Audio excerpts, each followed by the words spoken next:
What's going on, my Century Unit? It's Essential here, so this is my review of WrestleMania 39, Night 2. I'll get to my overall thoughts of the show at the end of this review. So, the first match to kick off the second night of WrestleMania 39, we got Brock Lesnar taking on Omos with MVP in the corner of the Nigerian giant Omos. Nothing much to talk about with this match. There's nothing. The first few seconds of this match, Lesnar trying to clothesline Omos down into the mat because Omos is like 7'3".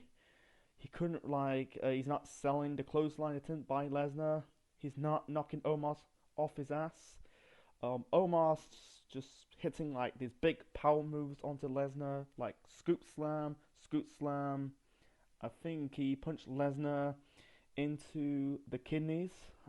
Anyway, so Lesnar got his heat back, hitting Omos with not one, not two, but three German suplex, sending the Nigerian giant to Suplex City, then hit Omos with the F5 for the win. The right person won, right call. Hope this was Lesnar's last match in the company. There's rumors that it could be his last match in the company. I'm not really too sure. If it was, he right towards the sunset. This could be swan song, but I could see Lesnar wrestle. Probably not this year, but next year. I don't know. But if it's is his last match, it's a good way to bow out. Even though this is a squash match. No, actually, it's not really a squash match. Omos is shit. I'm glad he did not win because if he wins, what's it gonna prove? Gonna achieve? Omos is shit. He's just a big dude, You know, the reason why I compare it to Omos Lashley, but at least he can actually move. I say I get that match a 2 stars in my last year's WrestleMania review. That was also at night 2, I think. I'm not too sure, but that was like okayish, but that's not saying too much. This Lashley, not Lashley. I keep calling him Omos Lashley, but Omos didn't do any he didn't move. He just basically just do big power moves, like so. I don't know. He needs to go Omos. He brings nothing to the table. I think he outstayed his welcome. Like he was there because he was AJ Styles' bodyguard. Then he was Bobby. He was part of this thing with Bobby Lashley and MVP. Now he's a singles guy with MVP as a the manager and the mouthpiece. I don't want to see Omos winning a singles belt. I think that would be stupid. So anyway, that's my 2 cents on it. So it was just a shit opener. I don't really call it the worst opener of all time, but it's just one of the shittiest openers of a WrestleMania. Anyway, let's move on to the next match. So the next match, this is a women's WrestleMania showcase match. So the 4 women in this tag team match. This is a fatal 4-way tag team match, by the way. We got Ronda Rousey and Shayna Baszler, Natalya and Shotzi. I'm just gonna call her Shotzi Blackheart. They're both wearing each other's same matching helmets. It's a shame they didn't come down with the tank. It's a shame. Oh, they missed a great opportunity to have Shotzi and Natalya driving, on the tank. Shotzi's tank. Anyway, we got Chelsea Green and Sonya Deville, and Liv Morgan and Raquel Rodriguez. This is way better than the men's WrestleMania Showcase Fatal 4-Way Tag Team match from night 1. This was way better because at least it was a bit of a spot phase, but at least they fleshed it out more. Ronda and Shayna, I don't know why they're there. I'll get to that a little shortly. I think the 3 tag teams carry the load of this match were Natalya, Shotzi, Liv and Raquel, and Chelsea and Sonya. That's it. One more of the match, I think you had Liv, Raquel, Natalya hit Shayna Baszler with a triple powerbomb. No pun into the Shield. Anyway, everyone had their moments, like Natalya, trying to lock in a double sharpshooter onto Chelsea and Sonya. Liv hit a drop kick off the top rope onto Natalya because I'm glad it's not on her face because I think she had injured her nose the previous year.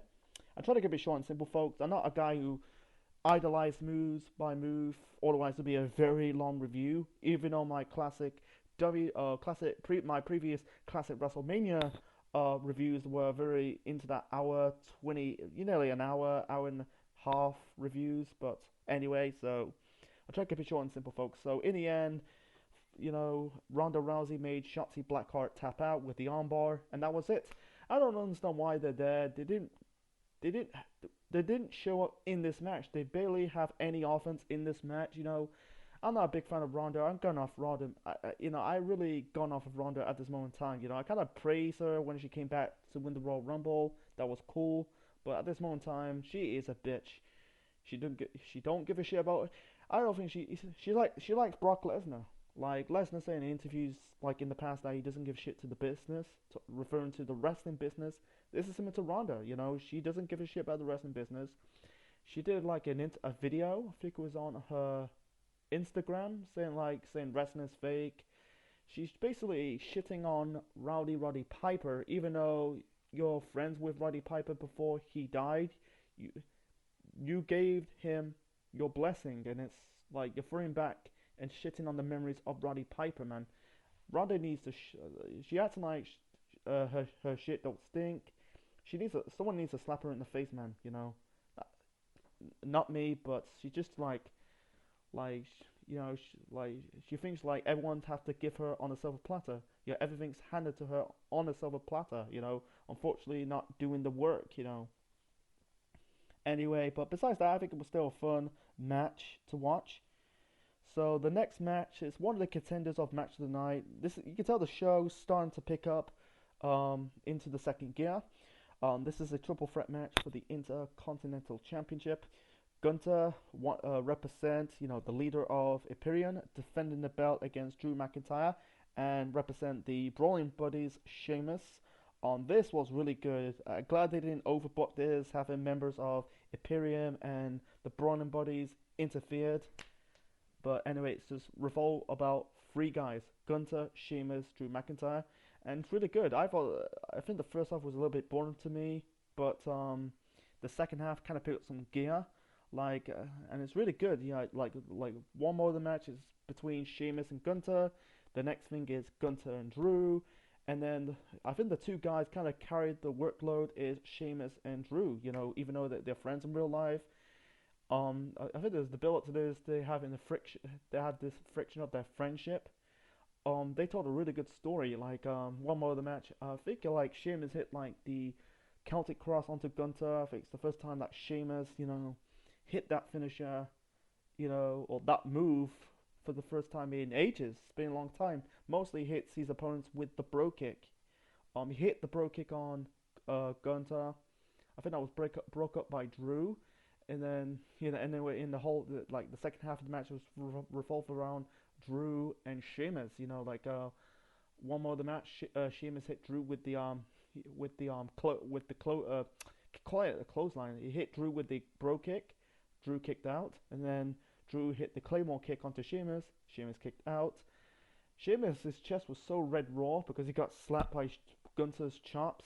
And then Sheamus did his typical like punches his opponents on the chest near the ropes.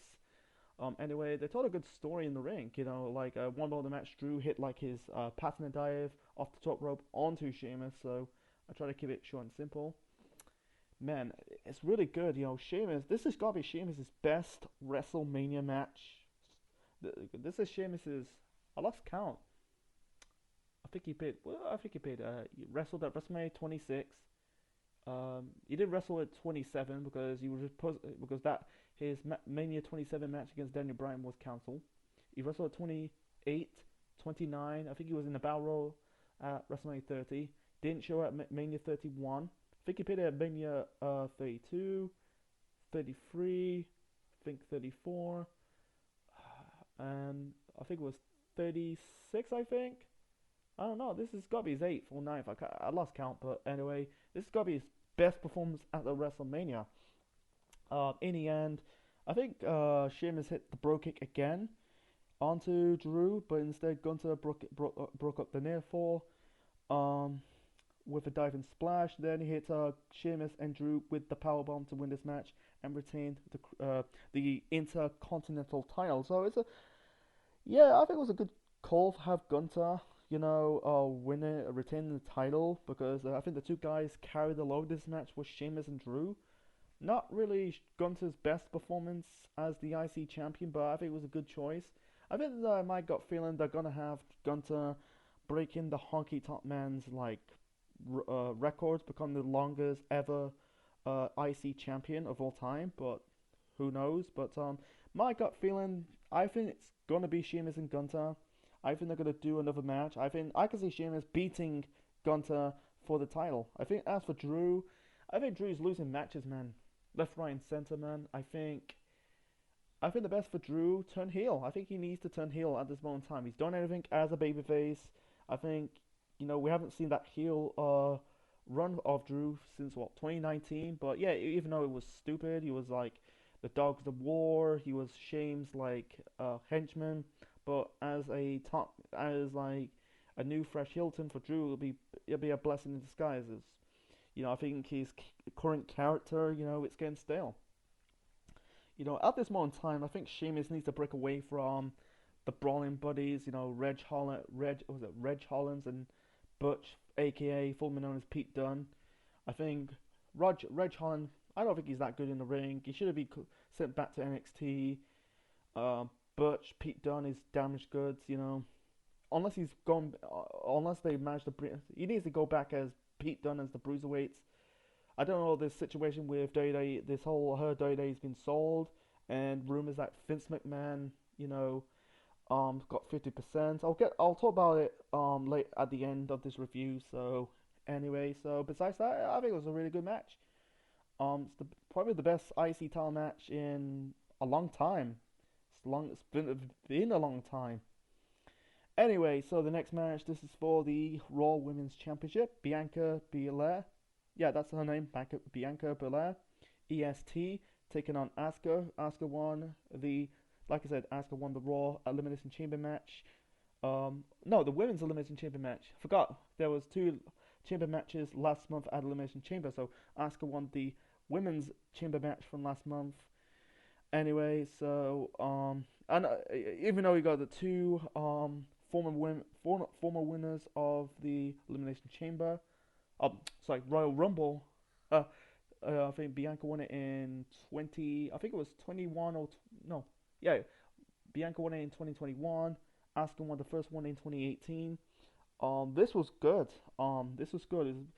Bianca's the strength and a little bit the athleticism. Asuka's the speed and agility. The fans were chanting "Let's go, Asuka, EST." It's going back to the last women's title match from night one at WrestleMania, between Charlotte and Rhea. They were chanting "Let's go, Charlotte, let's go, Rhea." Anyway, so this was really good, man. One moment of the match, Asuka. Some moments in the match, Asuka locking submission holds onto Bianca Belair. But one moment of the match, I think she was going for like some kind of crossface onto the floor outside the ring. Bianca picked up Asuka and basically powerbomb her onto the hard floor. It's the first time they did that probably in decades, probably like nearly 10 years ago. Because I think the reason that they stopped doing this because of concussions, anyway, I don't want to get into that. So anyway, so this is really good. Hit the shoulder tackle. Yeah, Bianca hit the shoulder tackle. She attempted to hit the KOD, but Asuka blocked it into the code breaker. This was on top of the. I think it was on top of the. No, it wasn't on top of the road. On the top of the ropes. I mean, before that, Bianca hit Asuka with the I think it was a face buster onto the top turnbuckle. Anyway, and then she hit the trying to hit the KOD, but Asuka, I think she blocked it into the code breaker. Anyway, this was really good, and anyway, so this is really good. Asuka was going for the miss, trying to spray Bianca with the miss. Bianca using her hair. Anyway, there was before that, Asuka, I think like they were trying to do a move off the top rope. But Asuka using, Bianca's hair as leverage to stop it. Anyway, so in the end, Asuka locked in the armbar onto Bianca, trying to make her tap out. Bianca, I think, counted into the KOD to win this match. So yeah, this was a really good match. A good follow up to the IC title match from the last match. It was good. Asuka. You could tell there's some chemistry between Asuka and Bianca. Before that, the entrances was good. Bianca. There was many like, there was a lot of girls dressed up like Bianca with the ponytail. You could tell like she is very marketable, Bianca Belair. I'll get to that a little shortly, and then Asuka's entrance. You got people dressing up like different versions of Asuka. Because both women are very marketable. You know, because they're basically money makers. I think hope they sell. I don't know if they sell Bianca Belair's like wigs with the ponytail.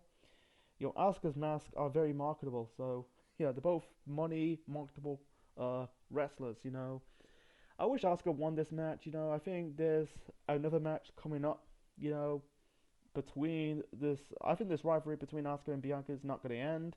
I think Asuka turning heel, similar to Drew. I think Asuka is the heel turn needs to happen because she's she's been a babyface ever since she's been signed to the company. Yeah, I think she was kind of leaning heelish before in the last few like months in NXT before she ended up going to call up to the main roster. But throughout her run in the main roster, she was a babyface. I think her as a heel will be good for her.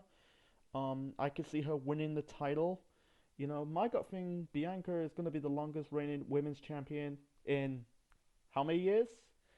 It's like most of the time with these women, they hold the belts for a few months. Bianca hold it for one whole year.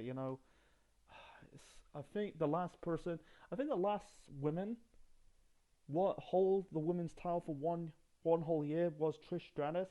Um, that was at was it New Year's Resolution 2005. She dropped the belt to Mickey James at WrestleMania 22 the following year in 2006. So I can see Bianca dropping the belt this year.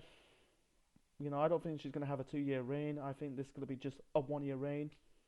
I think Oscar could. I could see Oscar winning it. Who knows? So moving on to this is a stinker, and this is revolved around the segment between The Miz and Snoop Dogg. Miz confronting Snoop Dogg for putting him in a match against Pat McAfee. Excuse my stuttering. Yeah, he have a go with Snoop Dogg for putting him in a match with Pat McAfee at night one of WrestleMania.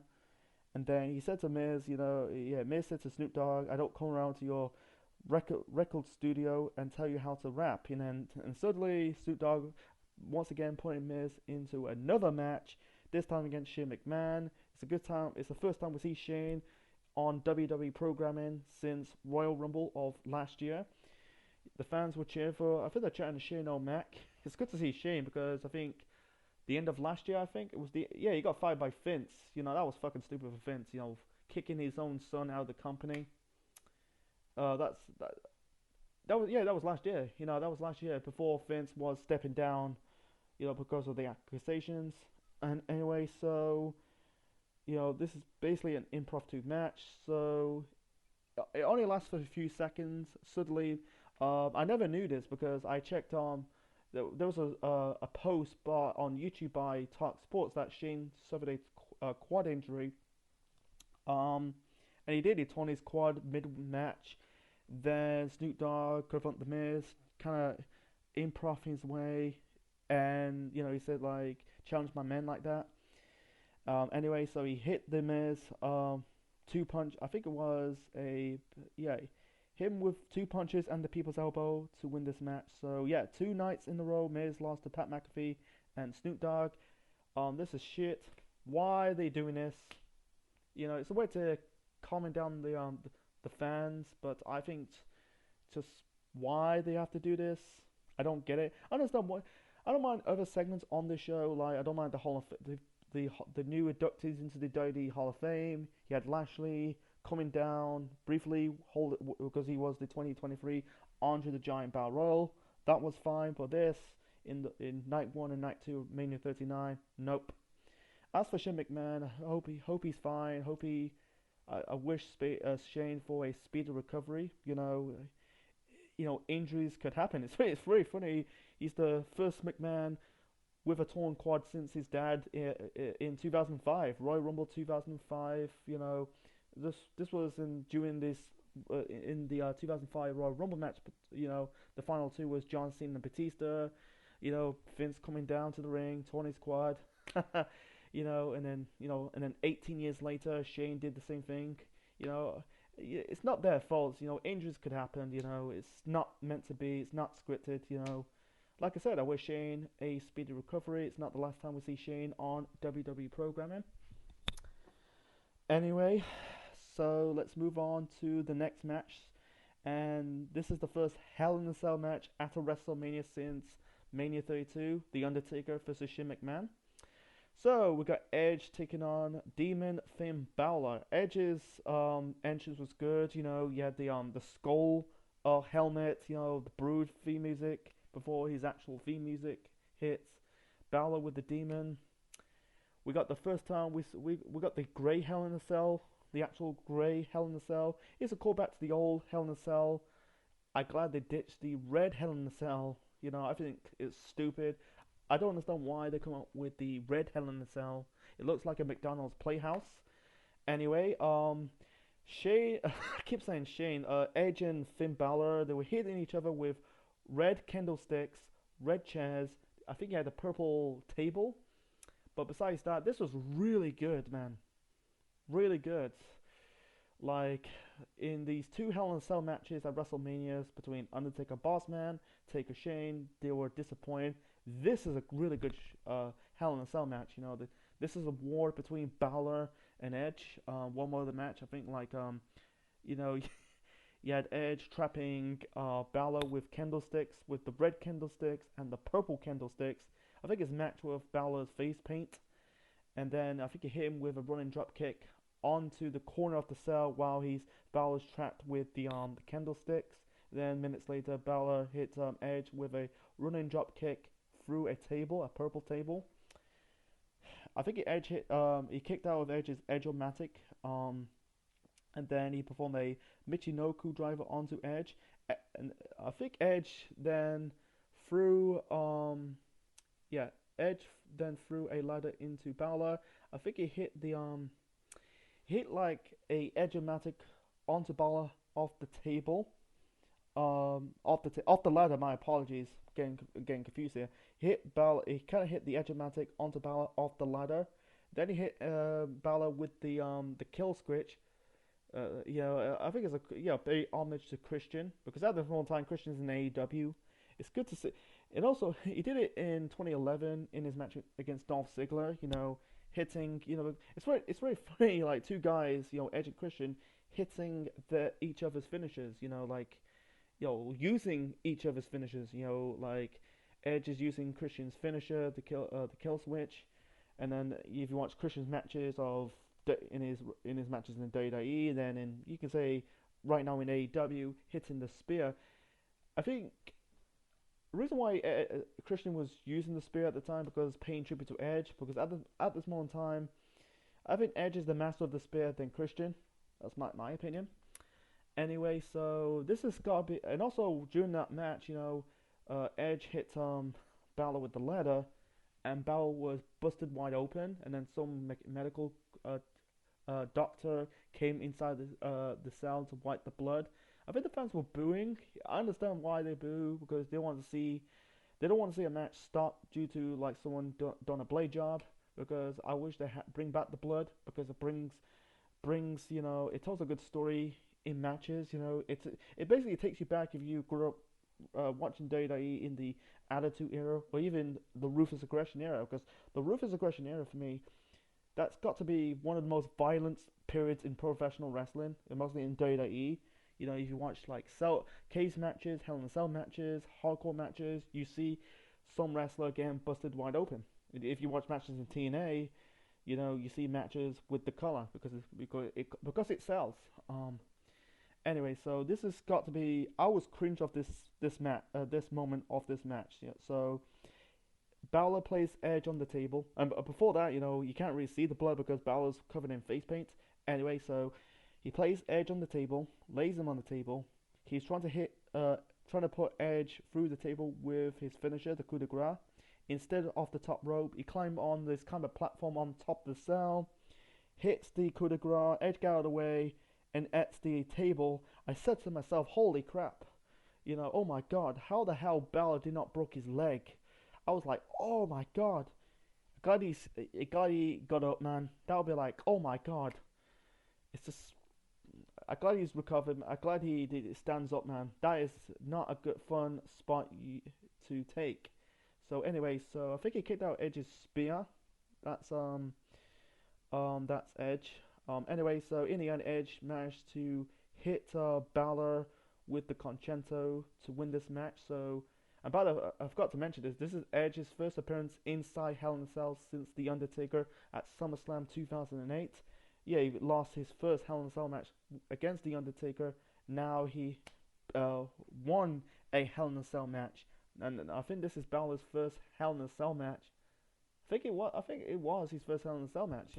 So I, I think this is probably the end. This is the end of the rivalry between Edge, Balor, and the Judgment Day. I think that's finished. It's not the last time we see Edge. I can see Edge competing in WWE much longer.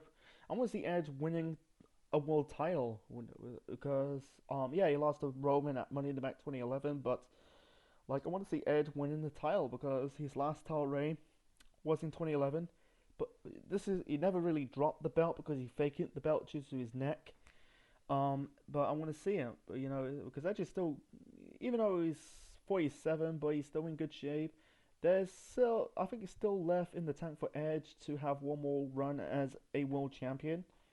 I don't know who, depending if Roman Reigns is going to drop the belt. I think you need to build Edge even more. As for Balor, I don't think this match is going to hurt Balor. I think Balor is going to recover from that. At this time, I don't recall him a big star, but he's just kind of like an established star at this moment in time. I can see this. It's really a mixed bag for the Judgment Day because Dominic lost. Balor lost this match on this show. The only person walk out WrestleMania with a win was Rhea Ripley. And even Damien did not compete, but yeah, the only member of Judgment Day won a match at WrestleMania was Rhea Ripley. Beat Charlotte for the SmackDown Women's title.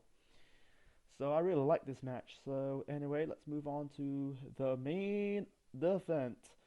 So the main event, Roman Reigns, the leader of the tribal chief, the leader of the bloodline, with Paul Heyman and Solo Sikoa in the corner of the tribal chief, defended the WWE Undisputed Universal Championship against Cody Rhodes. Cody won the 2023 Royal Rumble match. Roman's theme music. First off, his entrance was good. You had a lot of pianists playing the piano. Then you got the Roman Reigns' theme music. Wow, man. So this match is really good. There's a lot to talk about. I'm trying to keep it short and simple because I'm not Brian Zane talking about move per move. Roman's is all about the strength. Cody is the speed, the athleticism. I think they matched really well in the ring. I think this match lifted the hype. So anyway, so for one more, Solo Sikoa got involved 3 times. I'll get to the third interference at the end. He hit Cody in the I think he punched Cody in the ribs, and then he hit Cody with his weightlifting belt. And at one more of the match, Roman was going to hit Cody with I think he's trying to power drive him through the announce table, but Cody he kind of back body shot Roman into the another announce table. Cody kicked out Roman's spear, Roman's Superman punch. He kind of countered Roman's guillotine. I thought when Roman locks in the guillotine, I thought he's gonna retain, but he's the first one so far in Roman's run as the heel champion. No one counter and gets out of the guillotine. Roman kicks out of Cody's Cody Cutter, then the Crossroads. Then there was a referee bump.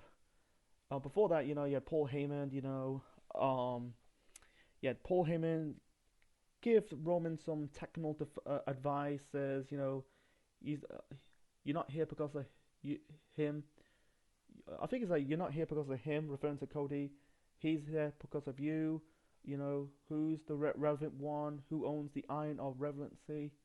You. Who's paying to see you finish him? Good tactics by like a good advice by Paul Heyman. Anyway, so there was before. Let's get to the end of this match. Try to keep it short and simple, folks.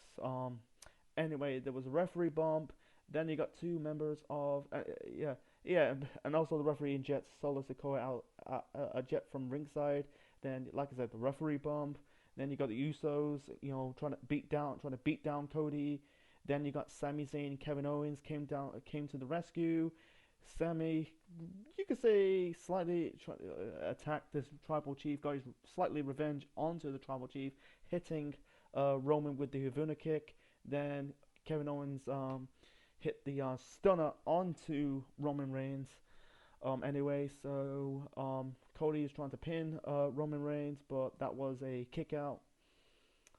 Anyway, so in the end, Cody was going for I think he was going for the triple uh, crossroads, but Heyman got involved.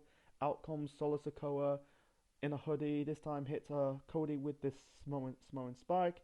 Then Roman hit the second spear to win this match and retain the Universal Championship, or the WWE Undisputed Universal Championship. So he kept two belts. Roman two belts. A lot of people. I never knew this. When I woke up, I watched. Shout out to Wrestling Otaku. He was pissed when Roman won it. For me, when I watched this match, I wish they did it. I think the wrong person won in this match. Yeah, Cody looks not protected, but he looks strong in defeat. But I think he should have walked out and let the fans go home happier. But yeah, they're going. I think they're going. I think feel like a Vince McMahon's booking decision, because even though this is the first WrestleMania that Triple H has took control of the company. I understand he doesn't want to piss off the his Triple H don't. I don't want. Yeah, I understand when Triple H don't want to piss off his father-in-law, but yeah, I think the wrong person got over, man. But I'm gonna say about Roman Reigns. 1,000 days. So we're in March. This is 945. So he's going to. I think it's 60 days. He's got about 60 days until he hit that 1,000-day mark. So that's until I think it was. So it's past Backlash. So I think it's Queen, the King and the Queen of the Ring. So they brought back King of the Ring. Yeah, I'm not a big fan of that. Like, we've seen too much King of the Ring tournaments over the last few years. I'm glad they brought Hell in a Cell back at WrestleMania. Glad they ditching the gimmick themed pay-per-views. They're keeping Money in the Bank because the reason why they keep Money in the Bank, because it's a big event at this moment in time. I think Money in the Bank surpassed King of the Ring. King of the Ring used to be the big five, because at the time they did, in the 80s, the late, actually in the 90s in the early 2000s, it was not early 2000s, just the 90s, before they did the In Your House shows between 93 to 94. These they did the big five: Royal Rumble, WrestleMania, King of the Ring, SummerSlam, and Survivor Series. King of the Ring used to be part of the big five. I think at this moment in time, Money in the Bank replaced King of the Ring as the fifth biggest pay-per-view of the year for WWE. That's just me. But anyway, so my gut feeling, they'll probably do the rematch at SummerSlam. I might be wrong, but I could see doing. There's two matches for Cody at Backlash. I don't think they'll do Roman again. I think they're saving Cody and Roman again for a bigger pay-per-view. My gut feeling they're gonna do Cody and Solo at Backlash, or even do a Fatal 4-Way match. I don't mind doing a Fatal 4-Way match: Roman, Sami, Kevin, and Cody. That would be good. But that'll be a good main event for Backlash in May next month. So anyway, I'm not really disappointed. I'm a bit disappointed for Cody not leaving L.A. Actually, it's not in L.A. I think it's in Inglewood. But it's a shame he's not leaving California as the the undisputed Universal Champion. But I'm not. I don't hate Roman at this moment in time. I like Roman. You know, but I think Roman the last 3 years. I think the two biggest heels in professional wrestling in the two main wrestling companies, WWE and AEW. In AEW side, we've got MGF. On the WWE side, we've got Roman Reigns. Like they need a. I could see Cody gonna win the belt probably at SummerSlam. Like I said, I'm repeating myself. Who knows? But never say never. But I think this rivalry between Cody and Roman isn't over yet. Like my gut thing, like Vince is gonna find his way because of the I heard rumors like Data is being sold by a partnering company with the UFC. I don't want to see this. I want to do a future video on it in the future, but I don't want to talk about it right now. But there's rumors like Vince is going to get 50%. My gut feeling, Vince is going to be back in creative and fuck it up. Vince needs to stay away from WWE, man, because he dropped himself in the shit because of the accusations, from last year. He needs to get away because he's outdated. Booking, creative wise and promotion wise, he's just outdated. Just retire. You can tell with Triple H in the last few months since he took over the control of WWE. Triple H put on they put on some decent shows. Raws, I think 3 hours still. Need to get away from the 2 hours. SmackDown's been good. The pay-per-views has went up a bit. Kind of means something. So that's just me. But anyway, overall I call it match of the night. Really good. I think could be. I compare this match and Edge and Balor from this show contenders to be match of the year. Anyway, so let's get to my overall thoughts of the show. So anyway, my overall thoughts of WrestleMania 39 Night 2. I'm gonna give it I give it a 9. I think it was a bit. This was a good follow up for Night 1. I think it's a bit better than Night 1. That's my opinion. By only just, but the only thing in the bad for me was the opener, Brock and Omos. Even though the right person won, but it was still a shit match. The whole Snoop Dogg Miz. This was overall revolve around Shane going hurt in that match, but why they did this improv 2 match for a reason beats me. Don't want to talk about it. So the good is the good. I think I like the rest of the matches on the show. I like the women's WrestleMania Showcase Fatal 4-Way Tag Team match. I really like the Intercontinental title match between the Triple Threat the Triple Threat IC title match. I'll call it IC. Anyway, the Triple Threat match for the IC title between Gunther, Sheamus, and Drew. That was really good. I like Bianca Asuka for the Raw Women's title. I really like that Hell in a Cell match between Edge and Finn Balor, and the main event between Roman and Cody. Even though Roman leaving California as the undisputed champion, going into trying to hit that 1,000 day mark, so you have to wait until the end of May. So we got about a whole of April and going into month of May of next month. So anyway, so hope you enjoy my review of Wrestle, and also overall I'm gonna give the overall WrestleMania 39. I give it hard to really rate this. I'm gonna give it a man. Yeah, I give it. I'm about to give it 9.5, like the overall show, but I'm gonna give it an 8 out of 10. I think it was a good upgrade than WrestleMania 38, even though it was still a good show. It was a fun show, but it was a bit slightly lackluster. But this was a really good show. I think this has got to be, even though the year is still young, but I think this has got to be pay-per-view of the year. Or one of the contenders to be pay-per-view of the year. We still got the rest of 20. We got more shows of the WWE pay-per-views of 2023. Same as AEW. Who knows? Who knows? I might do like the end of the year award of 2023. You have to wait until the end of the year to find out. So anyway, that's I give it 8 out of 10. It was a perfect 2 night shows for WrestleMania 39. I wish 40 next year. I wish it's in Philadelphia. I wish they just go back to MS do WrestleMania at MSG. That's just me, and just do like a single show. In but I think it's another 2 night WrestleMania they deliver. So far, we're not gonna get a bad 2 night WrestleMania anytime soon. So anyway, enough of my rambling. So yeah, so hope you enjoyed my review of WrestleMania 39 Night 2. What's your thoughts of WrestleMania 39 Night 2 or even Night 1? So write down in the comment section below. Smash like button, click the like, click the bell, subscribe to the Central Man Network on YouTube. Be part of the Central Unit for more wrestling videos and more. By the way, this is the last video for now. I'm taking a break on the 10th of April. It's give me a time to turn off my pundit brain, give my pundit brain a rest, and yeah, I'll take a break from YouTube. I'll come back probably at the end of the month, so I need to reviews and do some videos of April. So yeah, this is the last video for now until I come back from my 2 weeks hiatus. So until then, this is Essential Man officially signing out, and that's my reviews of WrestleMania 39 Night 1 and Night 2. I give WrestleMania 39